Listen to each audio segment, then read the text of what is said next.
आप सभी भावी सरकारी कर्मचारियों को पूरी दृष्टि क्लासेस की टीम की तरफ से ओम नमः शिवाय, जय माता की जी, राम राम जी।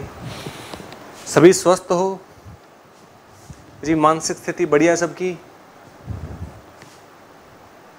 या किसी के दिमाग के अंदर कुछ उथल पुथल चल रहा हो? उथल पुथल अगर चल रहा है तो आपको कहा कि आप हर रोज मेडिटेशन जरूर किया करें, आपको करना पड़ेगा। किसी दूसरे को खाना खाते हुए देखकर आपकी भूख मिट नहीं सकती। जब तक निवाला आपके पेट में ना जाए तब तक भूख शांत नहीं होगी। और दूसरी चीज, हम बाहर से हमारे फेस को या हैंड को या पूरी बॉडी को तो साफ कर लेते हैं, लेकिन इंटरनल सिस्टम की प्योरिफिकेशन के लिए, शुद्धिकरण के लिए मेडिटेशन बहुत ज़रूरी है। आप मानते हैं तो बहुत अच्छी बात, नहीं मानते तो मानना शुरू कर दीजिए। हमारे फिजिक्स की लास्ट क्लास के अंदर हमने जाना था, मोशन चैप्टर के अंदर, न्यूटन का पहला नियम, और उससे पहले जाना था फोर्स, बल होता क्या है, क्या बल एक स्केलर थी, वेक्टर थी, उसका डायमेंशनल फॉर्मूला क्या, उसका सिंपल फॉर्मूला क्या, उसके यूनिट क्या, इन सभी बातों को हमने जाना था। आज की क्लास में हम न्यूटन के नियम करेंगे, जिसमें हमने न्यूटन का पहला नियम कर लिया था। पहला नियम क्या था जी, बताएं? आप सभी की वेटिंग है, बताएं पहला नियम क्या था न्यूटन का? हाँ जी, न्यूटन फर्स्ट लॉ। न्यूटन के गति का पहला नियम क्या कहता है कि यदि कोई वस्तु स्थिर है, रेस्ट में है, विराम की अवस्था में है, तो वो विराम में रहेगी। गति में है तो वो गति में रहेगी, जब तक कि उसके ऊपर कोई बाहरी बल ना लगाया जाए तब तक। इसके उदाहरण हमने एग्जाम्पल बहुत सारे देखे थे। आज शुरुआत करेंगे जी, न्यूटन का दूसरा नियम क्या है, तीसरा नियम क्या है, और फिर उसके बाद बहुत इंपॉर्टेंट चीज, इक्वेशन ऑफ मोशन, गति के समीकरण। चलिए जी शुरुआत करते हैं।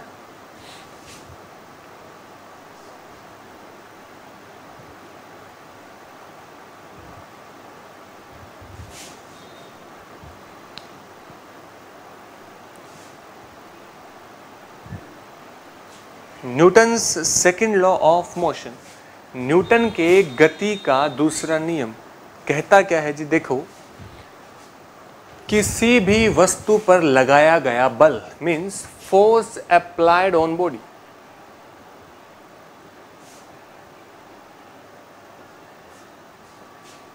किसी भी वस्तु पर लगाया गया बल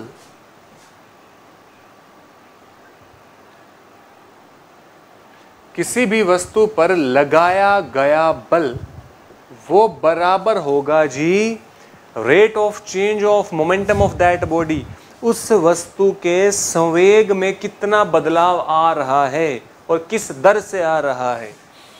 तो rate of change of momentum,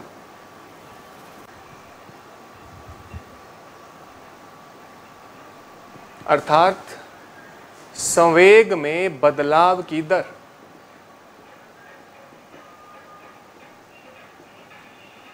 दोबारा सुनो, किसी भी वस्तु पर लगाया गया बल बराबर होगा संवेग में बदलाव की दर है उसके। अब इसको मैं एक फॉर्मूले में लिखता हूं जी, force applied on body F बराबर, यहां पे एक चीज लिखी गई है कि संवेग में बदलाव की दर, संवेग में बदलाव अर्थात चेंज इन मोमेंटम। मोमेंटम हमने आखिरी क्लास में किया था, क्या होता है जी? मास इनटू वेलोसिटी। तो ये हो गया जी P मोमेंटम अपॉन में T टाइम। अब एक सेकंड यानी कि बहुत ही शॉर्ट इंटरवल, थोड़े से समय के लिए, थोड़े से इंटरवल के लिए हम क्या लगा देते हैं? D। D का मतलब है जी स्मॉल चेंज, और dp means change in momentum, कि एक सेकंड में किसी भी वस्तु के अंदर जो संवेग में बदलाव आया है वो बराबर होगा जो उस वस्तु पर लगाया गया बल है उसके। अब ये dp का मतलब क्या है? Change in momentum. मैंने आपको बताया था जी एक्सेलरेशन की परिभाषा क्या थी, बताएं? त्वरण। क्या आप सभी को ध्यान है? एक्सेलरेशन क्या था जी? Change in velocity upon time, यानी कि v अपॉन t। अब ये चेंज इन वेलोसिटी, वेग में बदलाव का अर्थ क्या था? वेग में बदलाव का अर्थ है final velocity minus initial velocity. तो इसको हम लिख सकते हैं v माइनस यू। v तो थी अंतिम वेलोसिटी और u थी शुरुआती वेलोसिटी, शुरुआती वेग और अंतिम वेग। जैसा कि हमने जाना था, मैंने आपको एग्जांपल भी दिया था कि आप घर से चल रहे हो, उस वक्त आपकी वेलोसिटी है मान लीजिए 10 मीटर पर सेकंड, और जहाँ तक आपको पहुँचना है, मान लीजिए आप सिरसा से चले और फतेहाबाद तक पहुँचते पहुँचते, सिरसा से चले जब आपकी वेलोसिटी थी 10 मीटर पर सेकंड, फतेहाबाद तक जब आप पहुँचे तब आपकी वेलोसिटी हो गई 40 मीटर पर सेकंड। बताओ चेंज कितना आया? 40 माइनस 10 30। ये है जी चेंज इन वेलोसिटी, वेग में बदलाव। ठीक ऐसे ही मोमेंटम के अंदर बदलाव जानना है हमें। अगर मोमेंटम में बदलाव जानना है तो बताओ जी final momentum minus initial momentum. Momentum को हमने p से दर्शाया था जी, मोमेंटम को हमने p से दर्शाया था और इसका फॉर्मूला था मास इनटू वेलोसिटी। तो ठीक ऐसे यहाँ पे मास into velocity, final momentum minus initial momentum, शुरुआती संवेग, m into you, v final u initial, upon में क्या आ गया जी? Time t। इन दोनों में कॉमन क्या आया? m। अंदर बचा जी v minus U upon t। m as it is रहने दीजिए। ये क्या था जी? v minus U upon t। v minus U upon t किसके बराबर है? एक्सेलरेशन के, त्वरण के। तो v माइनस यू, v मतलब final velocity, u initial velocity, शुरुआती वेग, अंतिम वेग बटे में समय। इस पूरे के स्थान पे हम क्या लिख सकते हैं? a। तो अर्थात फोर्स बराबर में मास इनटू एक्सेलरेशन, फोर्स बराबर मास द्रव्यमान, एक्सेलरेशन त्वरण, इन दोनों का गुणनफल हमने पिछली क्लास में किया था जी, कि जो फोर्स का सूत्र है ये है मास इनटू एक्सेलरेशन, परिभाषा थी द्रव्यमान गुणा में त्वरण। और ये सूत्र मैंने आपसे उस दौरान पूछा था कि बताइए यह फॉर्मूला न्यूटन के किस नियम को दर्शाता है? तो आप बता सकते हो ये फॉर्मूला न्यूटन के गति के दूसरे नियम को रिप्रेजेंट करता है। अगर एग्जामिनर पूछता है आपसे ये फॉर्मूला दे दिया, या तो इस पर न्यूमेरिकल पूछेगा, अगर न्यूमेरिकल नहीं पूछ रहा तो वो सिंपल फॉर्मूला देके पूछ लेगा बताओ कौन से न्यूटन के नियम को दर्शाता है, पहले को, दूसरे को, तीसरे को, या इन सभी को, या इनमें से कोई नहीं। तो ये दर्शाता है जी न्यूटन के गति के दूसरे नियम को। सही हुआ जी यहां तक? अब अगर पूछा जाए, एक और नाम से भी पूछा जा सकता है, जैसे न्यूटन के गति के पहले नियम का दूसरा नाम बताएं जी क्या है? हाँ जी, आप सभी की मैं चैट की वेट कर रहा हूँ, बहुत सारे जुड़ चुके हो आप, बहुत अच्छी बात है। तो आप मुझे फटक से झटपट लिखते रहें। हाँ जी बहुत, बताइए, शाबाश। कौन सा नियम, क्या था दूसरा नाम? गति, न्यूटन के गति के जो पहला नियम है उसका दूसरा नाम क्या था जी, बताएं जी। बिल्कुल सही बताया आपने, जड़त्व का नियम, लॉ ऑफ इनर्शिया न्यूटन के गति के पहले नियम का दूसरा नाम है। ये बहुत बार पूछा जाता है जी। और एक और नाम भी है, वो क्या है? गैलीलियो का नियम। गैलीलियो का नियम भी कौन सा है जी? न्यूटन के पहले नियम का दूसरा नाम। तो ठीक ऐसे ही न्यूटन के दूसरे नियम का, न्यूटन के गति के नियम जो दूसरा है, इसका दूसरा नाम क्या है जी? ये रहा आप सभी के सामने जो राइट साइड में लिखा हुआ है कि rate of change of momentum, संवेग में बदलाव की दर को भी हम कह सकते हैं कि ये न्यूटन के गति का दूसरे नियम का दूसरा नाम भी एग्जामिनर दे सकता है। तो सही हुआ जी यहाँ तक? अब मुझे आप बताएं एग्जाम्पल्स क्या होंगे, उदाहरण न्यूटन के गति के दूसरे नियम के। बहुत ही अच्छे बनेंगे जी। चलो बताओ, शाबाश, क्या क्या बन सकते हैं? सबसे इंपॉर्टेंट चीज ध्यान रखोगे आप इस फॉर्मूले को। ये फॉर्मूला क्या है हमारे पास? फोर्स बराबर P अपॉन T, फोर्स बराबर P अपॉन T। P है संवेग, P है संवेग। हाँ जी बताओ। मोमेंटम बटे टाइम। अच्छा एक चीज और बताएं, कोई भी वस्तु किसी भी चीज को करने के लिए अगर टाइम ज्यादा ले रही है, अगर समय ज्यादा लेगी तो फोर्स क्या लगेगा जी? कम लगेगा। फोर्स क्या लगेगा? कम लगेगा जी। और अगर कोई चीज समय ले रही है कम, तो फोर्स क्या लगेगा? ज्यादा। फोर्स क्या लगेगा? ज्यादा। अब एक और इंपॉर्टेंट बात, जो इसके एग्जाम्पल बनेंगे सारे वो इन्हीं दोनों फॉर्मूले से बनेंगे। टाइम का सारा रोल प्ले होगा, टाइम का सारा रोल प्ले होगा। जैसे कि अगर मैं आपसे एक स्टेटमेंट बना के दूं कि कराटे का खिलाड़ी झट से ईंटों को तोड़ देता है, तो बताओ वो न्यूटन के गति का पहला नियम है, दूसरा है, या ये दोनों है, या इनमें से कोई नहीं? ये ईंटों का ढेर है, कराटे का खिलाड़ी इनको झट से तोड़ देता है, तो इसका अर्थ वो क्या कर रहा है जी? टाइम जब वो लेगा उस ईंट को हिट करने का, या मान लीजिए ट्यूबलाइट को तोड़ रहा है, या किक से ट्यूबलाइट को तोड़ रहा है, लकड़ी को तोड़ रहा है, कोई भी एग्जांपल, तो टाइम जो टेकन होगा वो बताओ उसके द्वारा ज्यादा होगा या कम? अजी बताएं, टाइम जो होगा वो ज्यादा होगा या कम? वो टाइम टेकन जो है उनके द्वारा वो होगा जी कम। टाइम टेकन होगा उनके द्वारा कम, तो फोर्स लगेगी ज्यादा। इसलिए कराटे का खिलाड़ी झट से ईंटों को तोड़ देता है, तो वो न्यूटन के गति के किस नियम को दर्शाता है? दूसरे नियम को। और एग्जाम्पल बताएं। हाँ जी, और आप बताएं मुझे, इसका एग्जाम्पल बताओ। टाइम ज्यादा, टाइम ज्यादा का एग्जाम्पल, टाइम ज्यादा का एग्जाम्पल। हाँ जी, टाइम ज्यादा का एग्जाम्पल, टाइम ज्यादा। लॉन्ग जंप का खिलाड़ी भाग के दौड़ के आ रहा है और पांव प्रेस करके वो जैसे आगे कूदता है, तो बताओ वो मिट्टी कैसी होती है जी? नरम होती है या सख्त होती है? वो मिट्टी खोदी होती है और वो नरम होती है।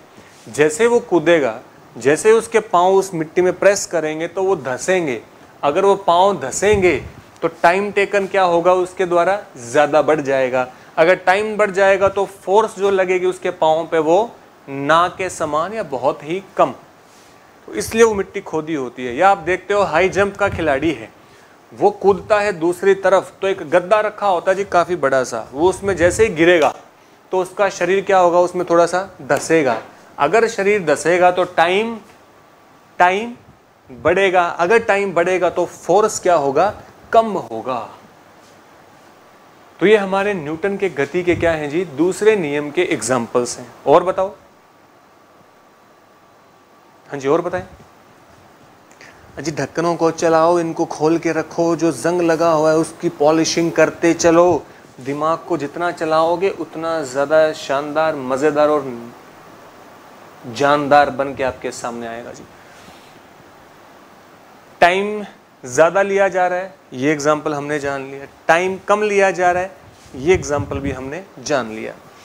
सही हुआ जी यहाँ तक?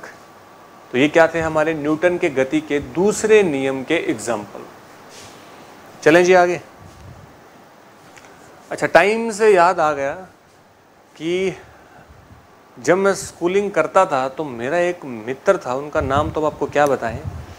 और आप सभी ने, जितने भी आप देख रहे हो या जो देखोगे, उन सभी ने स्कूलिंग तो ज़रूर की है। और अगर स्कूलिंग की है तो शायद ही कोई ऐसा इंसान होगा, चाहे वो टॉपर क्यों ना रहा हो, जिसने किसी टीचर के डंडे ना खाए हों। डंडे ज़रूर खाए हैं जी सभी ने। और जब डंडे पड़ते थे तो बताओ हमारे द्वारा न्यूटन के गति का कौन सा नियम लगता था? पहला या दूसरा, या ये दोनों, या इनमें से कोई नहीं? अध्यापक द्वारा छात्र के ऊपर हाथों पे जब डंडे बरसाए जाते थे तो छात्र द्वारा न्यूटन के गति का कौन सा नियम इस्तेमाल किया जाता था? इसमें दो तरह का है, मैं बताता हूं जी आपको। एक तो किस टाइप के लोग होते थे, किस टाइप के, ऐसे तो बहुत कम आज मैं आपको किस्सा सुनाने वाला हूं। इस किस्से में क्या था जी कि मेरा एक मित्र था, उसके जब डंडे लगते थे तो क्या होता था, वो हाथों को तो नीचे करते ही करते थे, हम सारे भी करते थे, क्योंकि जैसे हम हाथ को नीचे करेंगे, जैसे ही नीचे करेंगे तो टाइम क्या होगा जी? नीचे करेंगे तो हम क्या कर रहे हैं? हम टाइम को बढ़ा रहे हैं। टाइम बढ़ेगा तो हाथ पे फोर्स क्या लगेगी? कम लगेगी। और ये बात हमारे मास्टर जी या मास्टरनी को पता होती थी कि वो हाथ हटा रहा है, लग तो गया लेकिन उसके चोट क्या लगी होगी? कम लगी होगी। तो फिर मास्टर जी ये क्या करते हैं, बेटा हाथ आगे करो, अगर इस बार हाथ हटाया तो 5 डंडे फालतू लगेंगे। फिर वो डरते डरते हम हाथों को आगे करते थे और वो डंडे खाने पड़ते थे। लेकिन हमारे एक मित्र थे, वो क्या करते थे जी, वो जैसे ही उनके डंडे लगते थे तो वो हाथों को नीचे तो करते ही करते थे, कन्फर्म बात थी, लेकिन वो इस कदर होता था कि डंडा उनकी किसी न किसी उंगली को छू जाए। वो ऐसा जब करते थे, टीचर मार रहा है कि जी लग गया जी, और औरों को आसपास को भी फीलिंग होती होगी, वो बेचारे को बहुत तेज दर्द होता होगा, और जैसे वो हाथ करते थे तो कहीं ना कहीं डंडा छू जाता था। और जैसे डंडा छू गया हाथ पे, फिर जो वो ड्रामा क्रिएट करते थे कि हाय जी मर गया जी, उजड़ गया जी, हाय तौबा, और जो चक्री क्लास के अंदर बनाते थे, फिर क्या होता था कि टीचर कहता था बेटा हाथ दिखाओ। वो हाथ दिखाते थे तो उनका काम क्या था, इतनी देर जो ड्रामा क्रिएट किया उसमें वो अपने जिस भी उंगली पे लगा था डंडा उसको दबा के रखते थे पूरा प्रेस करके, ताकि सारा का सारा खून वहाँ इकट्ठा हो जाए। और जैसे ही टीचर को दिखता था कि मैम सर बहुत ज़ोर से लगी है, तो खून इकट्ठा हो रखा होता था, टीचर को लगता था कि बहुत ज़ोर की लगी, कहते थे बेटा बैठ जा, बच गए। अब अगले दिन क्या करना होता था, बैंडेड बांध के आना पूरी उंगलियों पे। और फिर क्या होता था कि मान लीजिए आज साइंस का काम नहीं कर रखा, तो टीचर डंडा लेके मारना चाहे तो वो हाथों पे बैंडेड दिखे, तो फिर पूरी क्लास ने तो सीन देखा ही होता था, तो कहते थे क्या बदमाश गांव में खेल रहा होगा, गिर गया होगा या कुछ कटवट गया होगा। कहता था ना जी कल मैथ वाले टीचर ने मारा जी, तो हड्डी का पूरा क्रैक सिस्टम। इतने में सुनते थे, बोले बैठ जा बेटा बैठ जा, कोई बात नहीं, काम कर लियो, फिर कर लियो, बाद में कर लेना, ठीक हो तब कर लेना। तो ये टैक्टिस थी उनकी बचने की। और कुछ कुछ जी ऐसे भी होते थे, ये तो न्यूटन का दूसरा नियम लग गया, लेकिन कई कई ऐसे होते थे जो पोजीशन है वही रहेगी, न्यूटन का पहला नियम अप्लाई, भाई थारा भाई हाथ नहीं हटाएगा। ऐसे भी कई दिमागदार के बच्चे होया करते हैं। और फिर वो लगा करते तो टीचर एक डंडा मारे, दो मारे, तीन मारे, डंडा टूट जाए, टीचर को गुस्सा आए, टीचर और डंडा लेके आओ, तो ये चीज़ चलती थी। लेकिन फिर मैं उनसे पूछता था यार जो तुम्हारे दर्द नहीं होता क्या। तो एक दिन हमारे बोर्ड के एग्ज़ाम थे 10वीं कक्षा के 2007 के, तो मैंने उनसे पूछ लिया भाई दर्द होता है कि नहीं होता, विद्या पे हाथ रखा हुआ है, सही बताएगा झूठ बोलेगा, 10वीं के पेपर में फेल होएगा। तो ये बात सुन के बोला भाई दिनेश बताना मत किसी को यार, जैसे ही डंडा लगता है ना तो अंदर इतनी भरड़ चरड़ पुरड़ पता नहीं क्या क्या चलती है, बस वो अंदर ही अंदर पीना पड़ता है। तो वो क्या थी, अब दोस्तों में कह दिया, चौधर का सवाल हो गया कि थारा भाई हाथ नहीं हटाएगा, वो खाना पड़ता था, तो अंदर वो झरड़ मरड़ चरड़ परड़ सब चलता रहता था। तो इसका मतलब फील तो अंदर सभी को होता है, कोई दिखा देता है, कोई अंदर ही अंदर पी जाता है। तो यहाँ से एक किस्सा आया कि टाइम बढ़ाते थे हम जब डंडा लगता था, न्यूटन की गति का दूसरा नियम, जब हाथ ना हटाए ऊपर से एक्सटर्नल फोर्स आए और उसकी पोजीशन को चेंज करे, तब न्यूटन के गति का पहला नियम। तो ये थे जी हमारे न्यूटन के पहले और दूसरे नियम। अब शुरुआत करेंगे जी गति के तीसरे नियम की।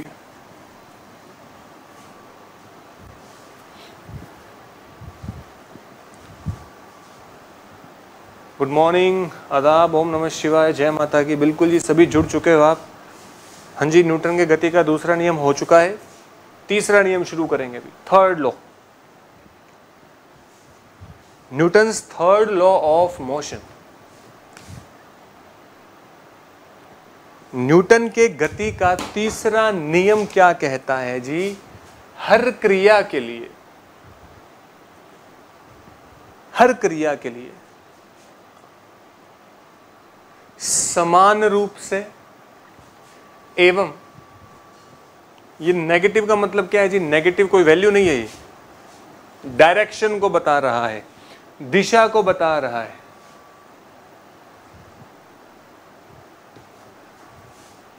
हाँ जी, क्या पूछ रहे हैं सर जी, ये न्यूटन के गति का तीसरा नियम की परिभाषा ही बता रहा हूं जी आपको मैं, डेफिनेशन है ये कि हर क्रिया के लिए समान रूप से एवं विपरीत दिशा में कोई ना कोई प्रतिक्रिया जरूर होती है। तो ये हर क्रिया के लिए समान रूप से एवं विपरीत दिशा में means for every action there is an equal and opposite reaction. हर क्रिया के लिए समान रूप से, हर क्रिया के लिए समान रूप से एवं, नेगेटिव का मतलब है जी डायरेक्शन, विपरीत, विपरीत दिशा में प्रतिक्रिया जरूर होती है। जैसे कि आपने आपने इस दीवार को धक्का लगाया, ये नहीं मूव की, तो इसका मतलब कि आपने फोर्स नहीं लगाया, आपने एक्शन किया बराबर में और नेगेटिव डायरेक्शन में, इसने भी आपके ऊपर क्या लगाया, फोर्स लगाया। आपने दीवार पे लगाया, दीवार ने आप पे फोर्स लगाया जी। ये मार्कर है, ये मैं उठा रहा हूं तो मुझे फोर्स लगाना पड़ रहा है, क्योंकि ये भी मेरे पे फोर्स लगा रहा है। जब मेरा फोर्स इसके फोर्स से ज्यादा हो जाएगा तो मैं इसे उठा लूंगा। जैसे आपने गेंद को दीवार पे मारा फेंक के, गेंद सीधी टकराई दीवार से, अब टकरा के दीवार ने फिर फोर्स मारा, जितना हमने मारा उतने फोर्स के साथ वापस हमारे पास फेंक दी, हमने पकड़ लिया। आराम से फेंकी तो वो आराम से दीवार से जिस फोर्स के साथ हमने फेंकी वही फोर्स दीवार ने लगा दिया और वो नीचे नजदीक गिर गई। तो ये किसके एग्जाम्पल है जी, न्यूटन के गति के तीसरे नियम का। रॉकेट ऊपर जा रहा है जी, धुआं नीचे, रॉकेट ऊपर धुआं नीचे, न्यूटन के गति का तीसरा नियम। आप नाव किश्ती से उतर रहे हो, आप उतरे जमीन पे, नाव गई थोड़ी सी पीछे, तो वो भी क्या है, गति का तीसरा नियम, न्यूटन के गति का तीसरा नियम। हाँ जी, और बताएं, अब आप बताएं मुझे एग्जाम्पल, न्यूटन के गति के तीसरे नियम के एग्जाम्पल और क्या होंगे, बताएं जी।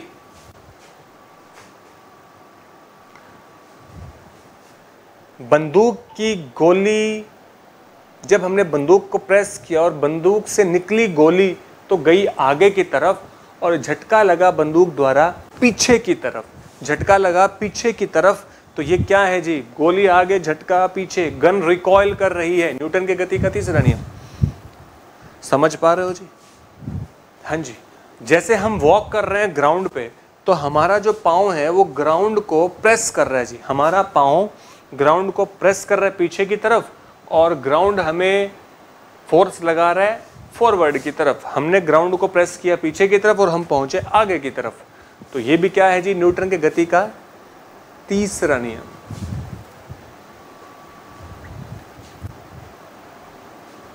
ठीक है जी। तो अब हम ये जानते हैं कि जो पक्षी हवा में उड़ रहा है कोई, वो किस चीज का एग्जाम्पल है, न्यूटन के गति के पहले नियम का, दूसरे का या तीसरे का? कोई पक्षी है जी हवा में उड़ रहा है, flying of a bird, flying of a bird, बताओ पहला, दूसरा, तीसरा या उपरोक्त सभी बातें सत्य हैं? न्यूटन के गति का जो नियम है हमारे पास, जो पहला है, जो दूसरा है, जो तीसरा है, या इन सभी का एग्जाम्पल है पक्षी का हवा में उड़ना? बताओ जी।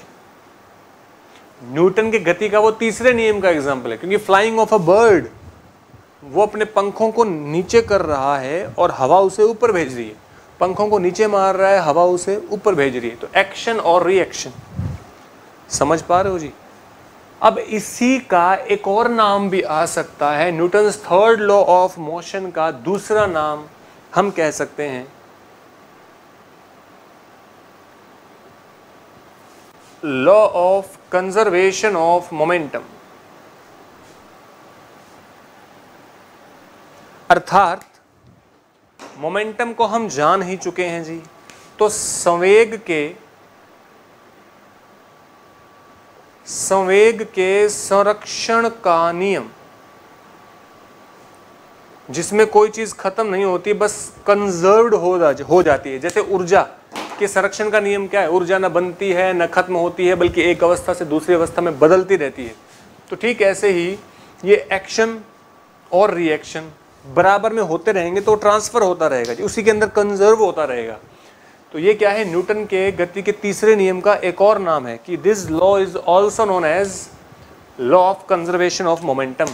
तो आपने मोमेंटम वर्ड सुना और मोमेंटम आपको न्यूटन के गति के दूसरे नियम में भी दिख रहा था कि कहीं आप सोचो कि मोमेंटम का नाम आ गया तो न्यूटन के सेकंड लॉ को टिक कर दो तो गलत हो जाएगा। तो ये क्या होगा, हमारा न्यूटन्स थर्ड लॉ। न्यूटन के गति का जो तीसरा नियम है उसी का दूसरा नाम है संवेग के संरक्षण का नियम। ठीक हुआ जी। तो ये थे हमारे Newton's third law of motion और उसके एग्जांपल्स। अच्छा, क्रिकेटर ने शॉट मारा, गेंद हवा में है, वो बॉल को कैच करते वक्त न्यूटन का कौन सा नियम अप्लाई करेगा, पहला, दूसरा या तीसरा? बताओ। क्रिकेटर ने शॉट मारा, गेंद हवा में है, वो जब गेंद को कैच करेगा तो वो न्यूटन के गति का पहला नियम अप्लाई कर रहा है, दूसरा कर रहा है जी, तीसरा कर रहा है, या उपरोक्त सभी बातें सत्य हैं? आप देख सकते हो गेंद हवा में आती है, जब वो कैच करेगा तो अपने हाथों को पीछे करेगा। पीछे करने से क्या फायदा होगा जी उसे? जैसे वो हाथों को पीछे करेगा, गेंद ऊपर से नीचे आ रही है, तो जिस दिशा में गेंद आ रही है वो उसी दिशा में अपने हाथों को पीछे करेगा। क्योंकि मैंने आपको बताया जी, कंसेप्ट स्ट्रॉन्ग करोगे फिजिक्स के अंदर तो कहीं मार नहीं खाओगे। आपके सामने ये फॉर्मूला था, फोर्स बराबर P/T। टाइम क्या कर रहा है वो खिलाड़ी? अरे टाइम को वो क्या कर रहा है? वो टाइम को बढ़ा रहा है, और अगर समय बढ़ेगा तो फोर्स कम हो जाएगा, इसलिए उसके हाथों में चोट जो है वो ना के समान पहुंचेगी, या बिल्कुल पहुंचेगी भी नहीं, नेग्लिजिबल हो जाएगी। तो ये थे जी हमारे न्यूटन के गति के पहले, दूसरे और तीसरे नियम। विद एग्जाम्पल्स हमने जाना, बहुत सारे एग्जाम्पल जाने हैं, किस तरीके से प्रश्न बन सकते हैं उन सभी प्रश्नों को भी हमने जाना। अब हम शुरुआत करेंगे जी इस चैप्टर की बहुत महत्वपूर्ण, इम्पोर्टेंट जो समीकरण है, जहाँ से न्यूमेरिकल जो क्वेश्चंस बन सकते हैं आने वाले एग्जाम के अंदर। जितने भी क्वेश्चन बनेंगे वो हम सारे के सारे अभी डिस्कस करेंगे जी। हमारे पास कितनी है समीकरण? गति की समीकरण है जी 4। कितनी? 4। शुरुआत करते हैं जी।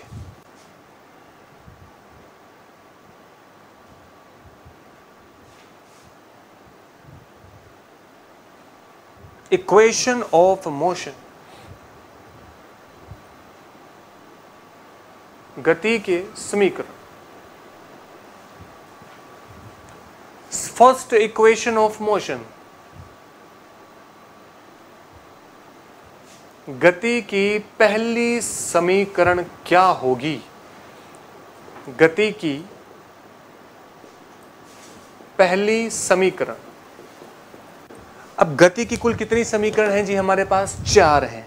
सबसे पहली जो समीकरण है वो है v बराबर u प्लस at। अब एग्जामिनर क्वेश्चन कैसे देगा वो जरा ध्यान से सुनना, समझना, देखना। v वो पूछ लेगा आपसे कि v यहां पर निम्नलिखित में से किस चीज को दर्शाता है? जो v है यहां पर, बताओ जी क्या है v यहां पर? v क्या चीज है? v है जी यहां पर फाइनल वेलोसिटी, और u है जी यहां पर इनिशियल वेलोसिटी। a है यहां पर एक्सेलरेशन अर्थात त्वरण, और t है जी यहां पर टाइम यानी समय। v final velocity, u initial velocity, a acceleration त्वरण, t है जी टाइम। ये थी गति की पहली समीकरण। अब एग्जामिनर आपसे यूं भी पूछ सकता है, चलो वो मैं क्वेश्चन चारों समीकरण बता देता हूं फिर आपसे पूछूंगा। Second equation of motion,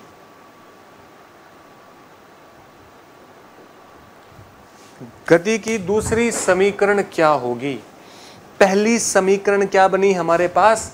v बराबर u प्लस at। गति की दूसरी समीकरण बनी जी हमारे पास s बराबर में ut प्लस 1/2 at स्क्वेयर। दोबारा सुनो, s बराबर u इंटू टी जोड़ में 1/2 a t का स्क्वेयर। अजी सभी देवी देवताओं यहाँ पे ध्यान बनाए रखें, आप यहाँ वहाँ न जाएं, क्योंकि बेहद ज़रूरी, बहुत महत्वपूर्ण, जहाँ से आने वाले HSSC एग्जाम के अंदर 99%, यूँ मान लीजिए पेपर लीक हो गया आपका एक क्वेश्चन का। अभी लीक वाली बात मैंने बोली है 99%, 1% मैंने छोड़ दिया। किस लिए? क्योंकि क्वेश्चन पेपर खुद मैं नहीं बना रहा हूँ, इसलिए 1% छोड़ा है बस। बाकी 99% आने वाले कॉम्पिटिटिव एग्जाम में आपको इन समीकरण से कोई न कोई क्वेश्चन देखने को जरूर मिल सकता है। तो सभी देवी देवताओं यहाँ पर ध्यान बनाए रखो। s बराबर ut plus half at square. अब यहाँ पे मैं आपसे पूछूंगा कि कि s यहां पर क्या चीज है। बताओ जी, क्या s यहां पर स्पीड है, क्या s यहां पर डिस्टेंस है, क्या s यहां पर डिस्प्लेसमेंट को दर्शाता है, या s उपरोक्त सभी बातें सत्य हैं। फिर से सुनो, s स्पीड है, चाल, दूसरा ऑप्शन। s दूरी को दर्शाता है, डिस्टेंस, तीसरा ऑप्शन। s डिस्प्लेसमेंट को दर्शा रहा है, विस्थापन, या उपरोक्त सभी बातें सत्य हैं। तो ऐसे भी क्वेश्चन बन सकता है जी।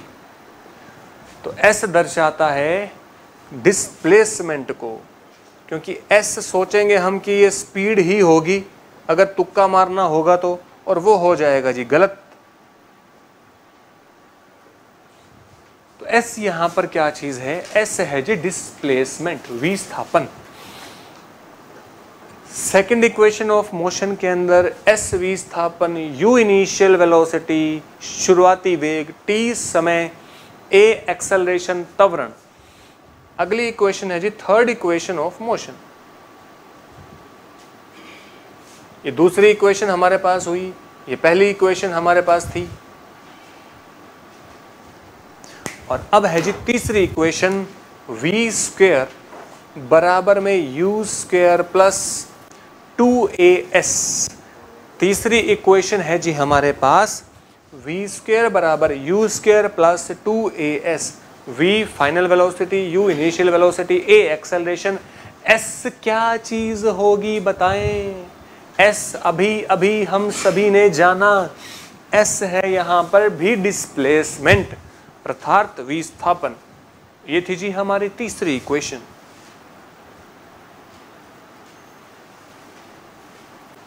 अगली है जी चौथी equation, fourth equation of motion. चौथी गति की समीकरण हमारे पास बनेगी, ये होगी nth डिस्प्लेसमेंट, nth विस्थापन। यानी कि आपसे कोई पूछ ले 10th सेकंड के अंदर विस्थापन बताओ, या 20th सेकंड के अंदर विस्थापन बताएं, तब ये सूत्र लगेगा। तो s nth बराबर में u plus u is the initial velocity शुरुआती वेग, a अपॉन 2n माइनस 1। ये है जी गति की चौथी समीकरण। ये जी nth है, s nth डिस्प्लेसमेंट बराबर होगा u is the initial velocity plus a upon 2 acceleration बटे में 2 मल्टीप्लाई में 2 इंटू n माइनस 1। ये nth जो भी होगा दिया मिलेगा आपको 10th, तो n की जगह 10 कर देना, 5th तो n की जगह 5 कर देना, a एक्सेलरेशन मिलेगा, u इनिशियल वेलोसिटी आपको गिवन मिलेगी। ठीक है जी यहां तक। तो क्या आप सभी को समझ आया यहां तक? दोबारा सुनो, आपको मेरे पीछे पीछे दोहराना पड़ेगा जी। बताओ जी गति की समीकरण कुल कितनी है? 2, 3, 4, या इनमें से कोई नहीं? 4 समीकरण है। पहली गति की समीकरण v बराबर में u plus A T. v क्या चीज है जी? v क्या चीज? इनिशियल वेलोसिटी या फाइनल वेलोसिटी? Final velocity.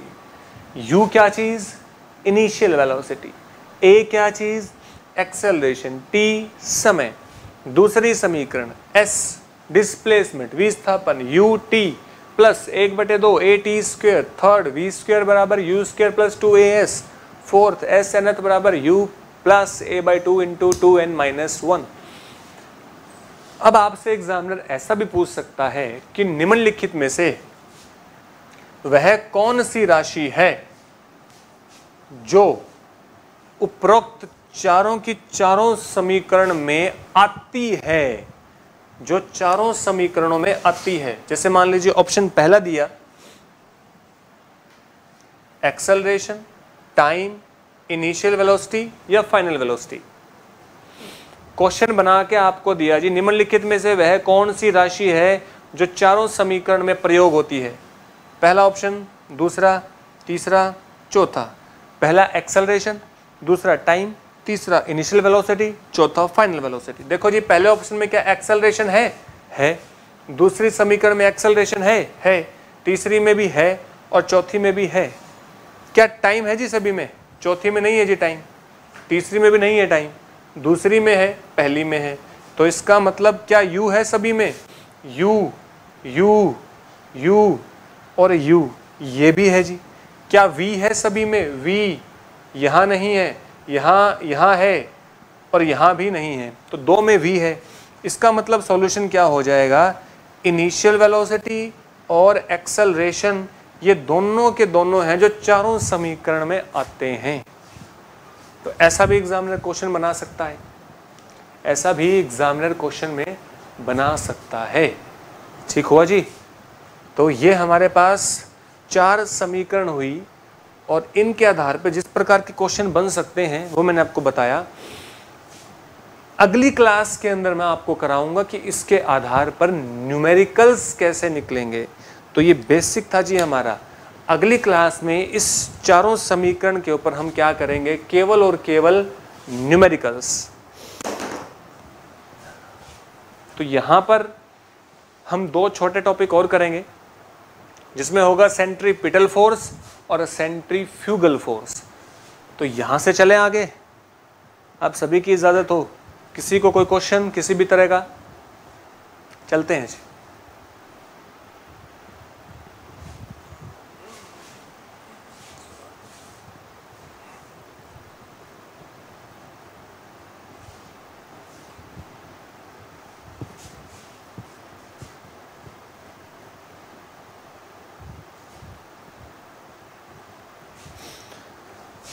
अब अगली 2 चीजें जी हमारे पास, एक तो होगा सेंट्रीपिटल फोर्स और एक बनेगा सेंट्रीफ्यूगल फोर्स, अर्थात अभिकेंद्रीय बल और अपकेंद्रीय बल। यहां से क्वेश्चन आते हैं जी। हरियाणा के अंदर तो जो HCS हुआ था 2019 के अंदर, उसमें भी क्वेश्चन पूछा गया था। कैसे आएंगे आपको बताएंगे। अगली हेडिंग है जी सेंट्रीपिटल फोर्स, अर्थात अभिकेंद्रीय बल। अभिकेंद्रीय बल ये है जी सेंट्रीपिटल, और एक होता है जी सेंट्रीफ्यूगल फोर्स। ये दोनों ही, इनमें कंफ्यूजन रहती है और एग्जामिनर दोनों को ऑप्शन में देगा। सेंट्रीफ्यूगल फोर्स, अपकेंद्रीय बल। अभिकेंद्रीय बल क्या होगा? जरा ध्यान से सुनना और समझना। अभिकेंद्रीय बल, अब सेंटर के नाम से आपको पता चल गया होगा जी, कुछ ना कुछ सेंटर में जरूर मिलेगी चीजें। मैं आपको समझाता हूं। कोई बॉडी, ये बॉडी है जी हमारे पास, जिसका मास है m और ये v वेलोसिटी के साथ मूव कर रही है। फिर से सुनना, ध्यान से देखना, ध्यान से समझना, तीनों चीजों के साथ यहां बने रहना। सेंट्रीपिटल फोर्स, अभिकेंद्रीय बल की परिभाषा जान रहे हैं कि जब कोई वस्तु जब वृत्ताकार मार्ग पर घूमती है, अर्थात when any body moves on a circular path, जब कोई भी वस्तु वृत्ताकार मार्ग पर घूमती है, तो बताओ जब वो बॉडी मोशन में होगी तो वेलोसिटी v होगी कि नहीं होगी? उसके साथ वेग होगा या नहीं? बिल्कुल होगा। तो जब कोई वस्तु वृत्ताकार मार्ग पर चलती है, तब उस वस्तु पर केंद्र की ओर लगने वाला बल, ये वस्तु यहां से चलकर यहां पहुंची लेकिन फोर्स लग रहा है सेंटर की तरफ, ये वस्तु यहां से चलकर यहां पहुंची, फोर्स लग रहा है सेंटर की तरफ। अर्थात जब कोई वस्तु वृत्ताकार मार्ग पर चलती है, तब उस वस्तु पर केंद्र की ओर जो बल लगता है, उसी का नाम अभिकेंद्रीय बल होता है। फिर से सुनो, देखो, समझो, तीनों चीजों को साथ बनाए रखो कि जब कोई वस्तु वृत्ताकार मार्ग पर चलेगी, उस वस्तु पर केंद्र की ओर जो बल लगेगा वो अभिकेंद्रीय बल कहलाएगा। इसका सूत्र हमारे पास बनेगा, फॉर्मूला बनेगा जी सेंट्रीपिटल फोर्स का। मास जो बॉडी का है, वेलोसिटी जिसके साथ वो मूव कर रही है, mv² अपॉन r, जो सेंटर से दूरी है r, रेडियस त्रिज्या, तो mv² बटे r ये आपके पास अभिकेंद्रीय बल का सूत्र बन के तैयार हो गया। बताओ जी, किसी को अगर समझ ना आया हो तो अभिकेंद्रीय बल क्या होगा? सभी को समझ आया? दोबारा सुन लो। जब कोई वस्तु वृत्ताकार मार्ग अर्थात when any body moves on a circular path, then the force exerted towards its center on that body is called centripetal force. कोई वस्तु जब वृत्ताकार मार्ग पर घूमती है तब उस वस्तु पर केंद्र की ओर लगने वाला बल कहलाएगा अभिकेंद्रीय बल। आया जी समझ? ये है इसका सूत्र, मास इनटू वेलोसिटी का square upon R, mv² upon R. अब ये उससे अपोजिट हो जाएगा, सेम टू सेम जी, कोई फर्क नहीं, बस थोड़ा सा फर्क है कि जब कोई वस्तु क्या करती है जी, वृत्ताकार मार्ग पर घूमती है, जैसे वो थी पहले वाली परिभाषा, when any body moves on a circular path, ये v वेलोसिटी, m मास, सेंटर से दूरी r, उस वस्तु पर केंद्र से बाहर की ओर लगने वाला बल, इस वस्तु पर केंद्र से बाहर की ओर लगने वाला बल क्या कहलाएगा? अपकेंद्रीय बल। इसमें तो था केंद्र की ओर लगने वाला जब कोई वस्तु वृत्ताकार मार्ग पर घूमती है, इसमें जब कोई वस्तु वृत्ताकार मार्ग पर घूमती है तो उस वस्तु पर केंद्र से बाहर की ओर लगने वाला बल वो हो जाएगा जी सेंट्रीफ्यूगल फोर्स। सही हुआ जी यहां तक?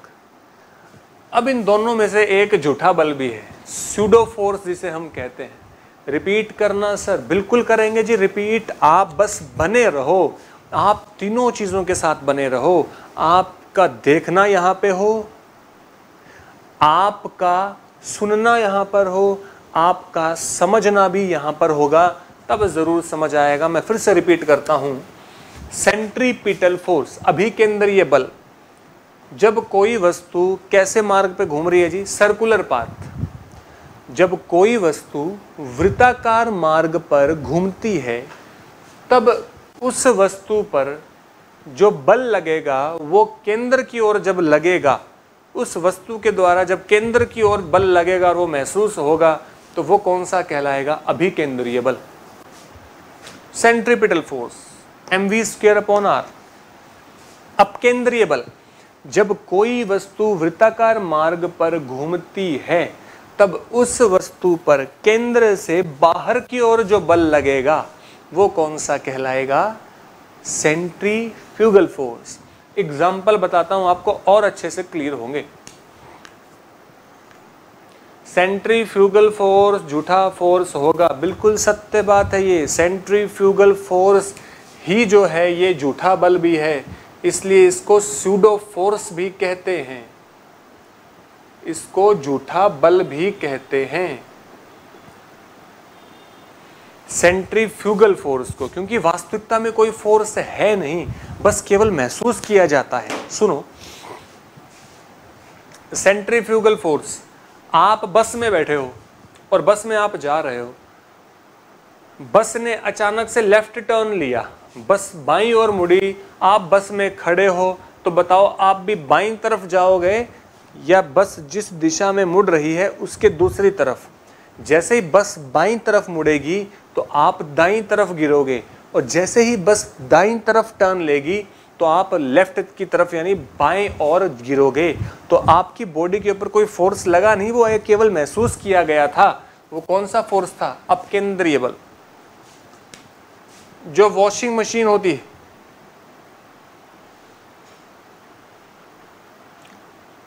वॉशिंग मशीन भी किस फोर्स पे काम करती है जी? अपकेंद्रीय बल। घी निकालने वाली मशीन, घी मिक्सर या जो जूसर होते हैं जूस निकालने वाले, जैसे ही आपने गाजर डाली वो रोटेट करेंगे तो आपको चिपके हुए नजर आएंगे जी, देखेंगे आपको चिपके हुए नजर आएंगे। कहाँ पे? वो सारे गाजर या मौसमी उसके किनारों पे। तो सेंटर से मूव किया लेकिन फोर्स कहाँ लगा? उनके बाहर चार दीवारियों पे। तो इसलिए सेंट्रीफ्यूगल फोर्स अपकेंद्रीय बल। अब मान लो जो हमारी सैटेलाइट्स हैं, ग्रेविटी का फोर्स नीचे की ओर लग रहा है, समझ पा रहे हो? फोर्स ऑफ ग्रेविटी क्या कर रही है? उन्हें अपनी ओर अट्रैक्ट कर रही है। तो वो केंद्र की ओर लगेगा, सेंट्रीपिटल बनेगा। केंद्र से बाहर की ओर लगेगा, सेंट्रीफ्यूगल बनेगा। जैसे ये न्यूक्लियस है, ये क्या है जी? न्यूक्लियस अर्थात नाभिक। और इसके बाहर क्या कर रहे होते हैं जी? इलेक्ट्रॉन चक्कर काट रहे होते हैं। इलेक्ट्रॉन पे नेगेटिव चार्ज होता है, इलेक्ट्रॉन पे नेगेटिव अर्थात ऋण आवेश, न्यूक्लियस पे पॉजिटिव अर्थात धन आवेश। तो ये नेगेटिव और पॉजिटिव के बीच अट्रैक्शन बनी रहेगी। तो इलेक्ट्रॉनों पर जो न्यूक्लियस के द्वारा फोर्स लगता है, जिसे हम न्यूक्लियर फोर्स कहते हैं, तो ये भी एग्जाम्पल है किसका? सेंट्रीपिटल फोर्स का। समझ पा रहे हो जी? तो ये था हमारा सेंट्रीपिटल और सेंट्रीफ्यूगल फोर्स। तो बताओ जी, आज की क्लास में हमने किया क्या? हमने शुरुआत कहां से की थी? ये हमारे सेंट्रीपिटल और सेंट्रीफ्यूगल फोर्स के एग्जाम्पल हैं। हमने आज की क्लास में शुरुआत की थी न्यूटन के गति के दूसरे नियम से।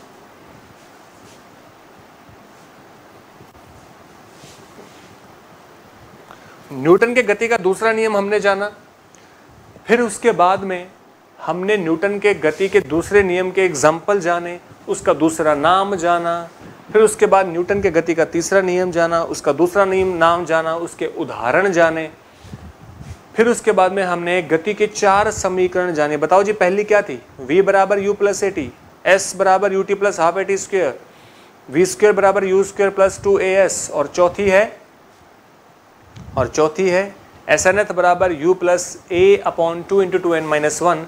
और फिर दो अभी बहुत महत्वपूर्ण डेफिनेशन जानी, सेंट्रीपिटल अभिकेंद्रीय और अपकेंद्रीय बल और इनके एग्जाम्पल, उदाहरण। तो केंद्र की ओर लगने वाला बल जहां भी महसूस होगा हमें, वो सेंट्रीपिटल। केंद्र से बाहर की ओर लगने वाला बल जो होगा वो सेंट्रीफ्यूगल। सही हुआ जी? यहां तक कोई क्वेश्चन, किसी भी तरह की कोई समस्या हो? बिल्कुल सब मजेदार है सर जी, तो ठीक है। इसी मजेदार की उम्मीद के साथ हम अगली क्लास में मिलेंगे। आप सभी भावी सरकारी कर्मचारियों ने आपकी जिंदगी के इतने खूबसूरत और एक कीमती लम्हे दृष्टि क्लासेस की पूरी टीम को दिए, उसके लिए बहुत ही आप सभी की मेहरबानी। आप सभी की जिंदगी के अच्छी सफल भविष्य की हम सभी मनोकामना करते हैं। और अगली क्लास में हम न्यूमेरिकल्स के साथ मिलेंगे जी। जो 4 समीकरण हैं उनके न्यूमेरिकल करेंगे और इस चैप्टर को पूरा करेंगे। तो आज की क्लास में इतना ही। ओम नमः शिवाय, जय माता की। मेहनत करते रहिए।